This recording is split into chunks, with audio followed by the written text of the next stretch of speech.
Hello everyone and welcome to this episode of Ignition Time. Welcome to our channel everyone. If you're new to our channel, here's a little bit of information about me. My name is Dr. Chhoda. You'll learn more about who I am, what my journey has been like and why you should listen to me. This channel, the Ignition Time channel, is about the country, the economy as well as your money. So, should President Biden supersize the stimulus? I actually believe that the Build Back Better agenda will be like stimulus on steroids. It'll be like the American Rescue Plan 2.0.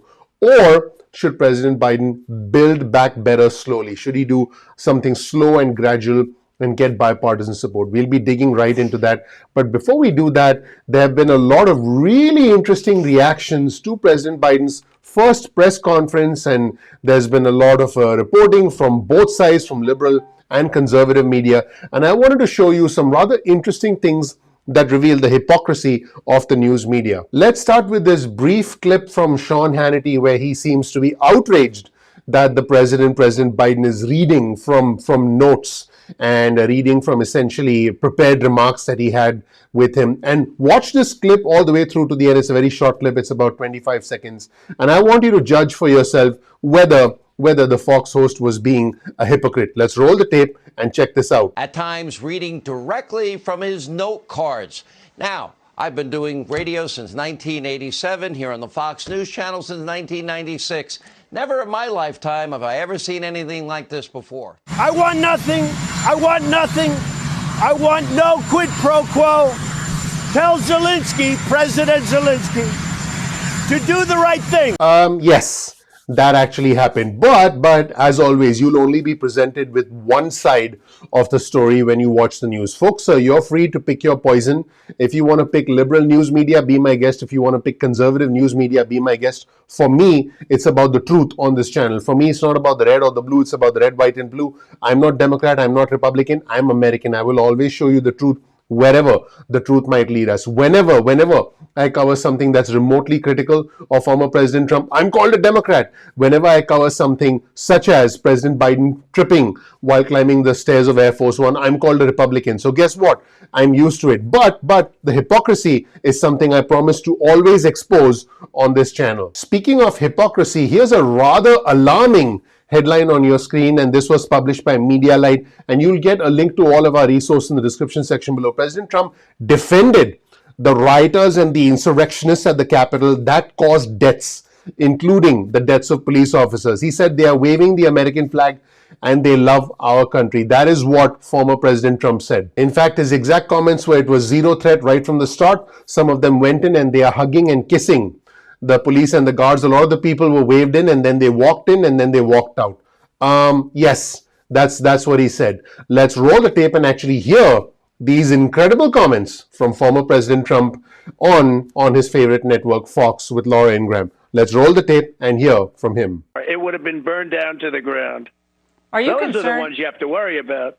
Are you concerned that the U.S. Capitol after January 6th has become a fortress, protecting the Capitol from the people who are supposed to actually be the ones in charge here, not the people who are sitting in the Capitol surrounding themselves by razor wire? I think it's disgraceful. It looks for the world to watch. Absolutely. It's a political maneuver that they're doing. It was a zero threat. Right from the start, it was zero threat. Look, they went in. They shouldn't have done it. Some of them went in and they're hugging and kissing the police and the guards. You know, they had great relationships. A lot of the people were waved in and then they walked in and they walked out. And I'll tell you what, they're doing things they're persecuting a lot of those people. And some of them some things should happen to them. But when I look at Antifa in Washington, even what they did to Washington and what they did to other locations and the destruction and, frankly, the killing and the beating up of people, and nothing happens to them whatsoever, why aren't they going after Antifa? I watched this gentleman on 60 Minutes the other night. It was horrible what he said. Are you talking about Yeah, you're talking about the former prosecutor who's prosecuting. Yeah. Now, Al Cardenas, who's an advisor for the Institute of Politics, didn't hold back when he saw this news clip. Here's a tweet on your screen from Al Cardenas, and I'm going to read out the tweet. So don't freak out and don't blame the messenger. A president justifying a serious crime with police lives lost and injured. More than 200 arrests and serious charges. How can 45% of America think that this is a human being worth supporting for anything, let alone President of the United States? America, what have we become? Now, I can understand Al's passion. I don't believe that 45% of America condones what happened on the 6th of January. So that's my personal opinion. 45% of America may have voted for former President Trump, but I do believe that the majority of us believe that what happened on the 6th of January was unacceptable. Now let's contrast comments from former President Trump with the current president, President Biden. President Biden said he ran for president for 3 reasons: to restore the soul of the nation, to rebuild the middle class, and unite the country. Let's roll the tape and hear from President Biden. What a contrast. Let's listen. So I'm running for 3 reasons: to restore the soul, dignity, honor, honesty, transparency to the American political system. 2, to rebuild the backbone of this country, the middle class, hardworking people and people struggling to get in the middle class. They built America, and unions built them. The 3rd reason I said I was running was to unite the country. And generically speaking, all of you said, no, you can't do that. Well, I've not been able to unite the Congress, but I've been uniting the country based on the polling data. We have to come together. We have to. In the meantime, House progressives are pressuring President Biden to supersize infrastructure spending, do a massive $3 trillion package without a single vote from the Republicans, and again, use the process of reconciliation. Here's the headline of an article on your screen from Axios. House progressives want Biden to supersize spending.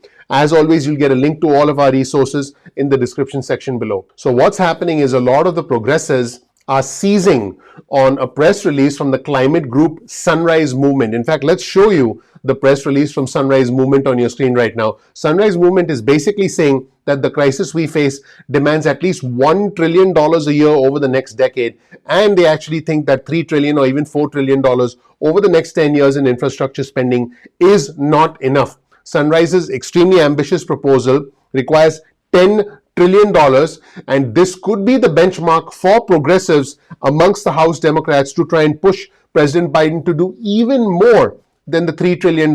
According to reporting by Axios, this strategy was discussed during a phone call on Tuesday among members of the Congressional Progressive Caucus. Several raised concerns about the size of President Biden's next spending package, which will be introduced next Wednesday in Pittsburgh. They think that the scope of the proposal was too small to meet the moment, and this is a quote from Axios. According to what went on in that call, he should be bold with his opening offer. And as all this is involving, Bloomberg has some advice for President Biden. Here's the headline of an article from Bloomberg.